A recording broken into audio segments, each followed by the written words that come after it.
All right, so we're just going to begin this video. This is the second recording. First one fucked up. Nonetheless, we're going to begin with some numbers. So Jalen Hurts leads the league in turnover worthy plays with 11. 8 of 11 have been when he's under pressure. Passing grade of 51.7 according to PFF, right? Which is 28th out of 35 players. And he has a 24.3 passing grade when under pressure, which is second worst to all starters. Yes, you heard me correctly. Now we're going to get into his base numbers here. So he got 930 passing yards, right? 4 touchdowns, 4 interceptions, 163 rushing yards, 2 touchdowns rushing, 2 fumbles. He only lost 1, which was against the Bucks. Now, that's just the beginning of the bad numbers for Hurts. I have more numbers, right? So he is 3 for 11 on deep passes with a 39.9 passing grade, which is 32nd out of 34, which is only better than Bryce Young and Caleb Williams. I mean, it's bad right now. Like, he needs A.J. Brown and Devontae Smith back in the worst way. Like, in the absolute worst way, he needs them back. I mean, like I said, the under pressure grade second worst out of all starters, but then his kept clean grade is the 4th best in the league at 85.2. And in his defense, he is second in terms of total pressures by, like, out of all quarterbacks, he's second in terms of getting pressured. Only Deshaun Watson is more pressure. So I will cut him some slack in that sense. Like, he's in a clean pocket on a play like this. Jalen Hurts is balling when he's kept clean. Like, on this play, Saquon's kind of running like he fakes like he's kind of going to go towards the flat, at least from the way he took off out the backfield. And then he's going to go run like a wheel route. And I mean, Hurts is going to throw a dime. I mean, it's as simple as that. When he's kept clean, he's diming. But this year, the O-line has not been doing him any favors. I'm not going to lie. Because he's second in pressures, and he's supposed to be behind one of the best O-lines. That's a problem. I mean, on a play like this, the corner just comes unblocked. And now last year, this was a big issue. I've watched a good amount of film on the Eagles, but I'm not too sure if it's still an issue in terms of just free runners. But in terms of pressure, yeah, it's bad right now. Now, on a play like this, he's going to get it out to A.J. Brown, which, once again, he needs him and Devontae back in the worst way, because you could just see the significance that each player brings to this team. Like, look on a play like this, where Jalen is dropping back, and by the time he gets top of his drop, I mean, it's really no one open. You can maybe argue over the middle. But instead, what Jalen's going to do is he's just going to wait for his guy to win. I mean, he trusts A.J. Brown. He throws it up out there, gets the catch, and I mean, he's out of there. Like, listen, bro.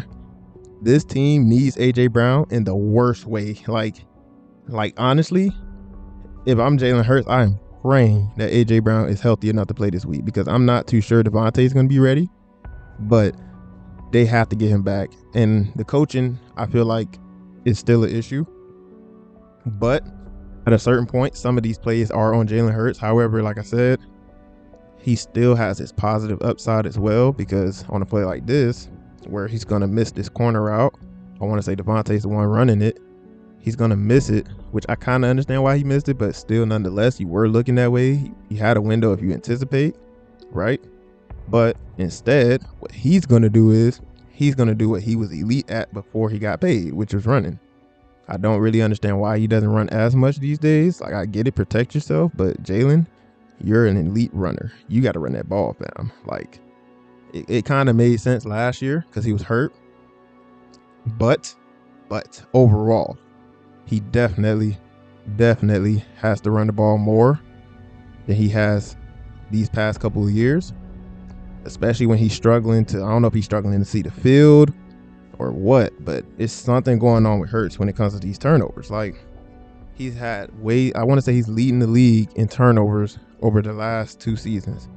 Like, that can't happen. It just can't, bro. Like, especially in the manner in which he's turning the ball over.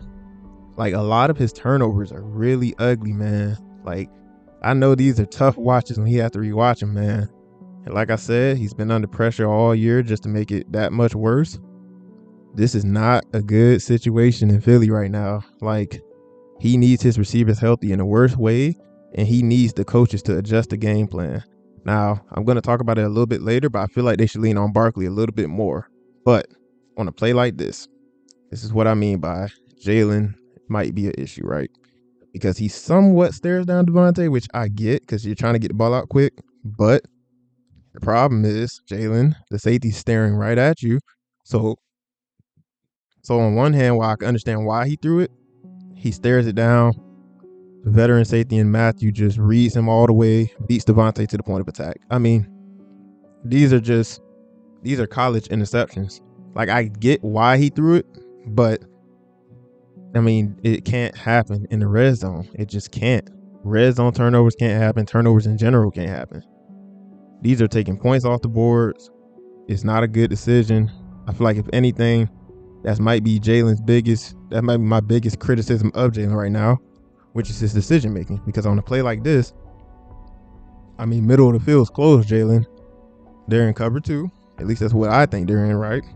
I mean, Devontae's blanketed. It's 2 linebackers there. Even if you think you're going to get past that other one, there's another one over the top.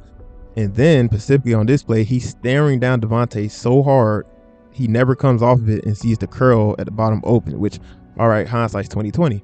But if you're going to throw it towards the middle of the field, why are you staring it down to the point where the safety, who's in blue, is going to end up being the one that picks the ball off, not even the linebacker running with him?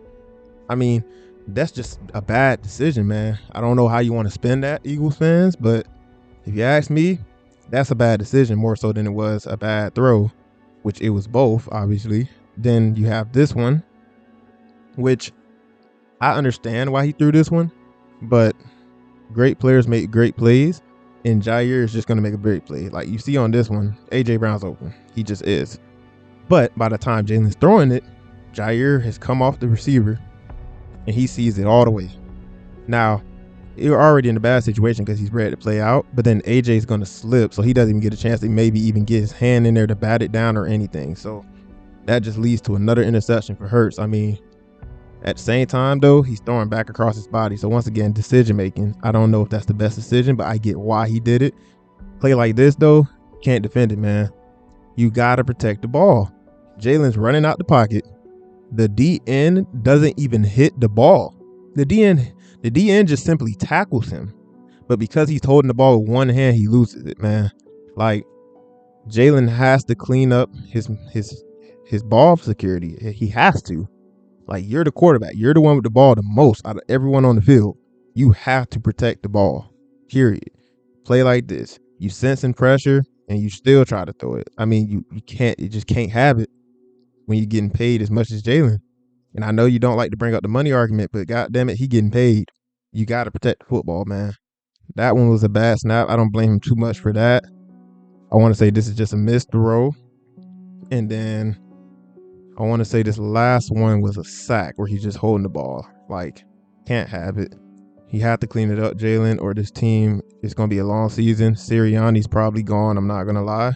But as I was saying, Saquon Barkley is like the one bright spot on this offense right now. I mean, he's balling. I mean, he's third in the league in rushing with 435 yards rushing, 5 total touchdowns, 4 rushing, 1 receiving.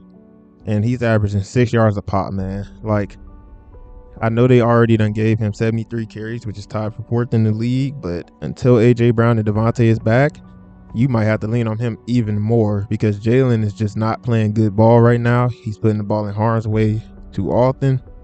Sirianni, I'm not seeing enough adjustments. The offensive coordinator could do better in terms of passing concepts. Like, he's definitely not scheming guys open as much as you would like. But overall, like I said, I think Sirianni's gone. There's something going on there between him and Hurts. Something just seems off.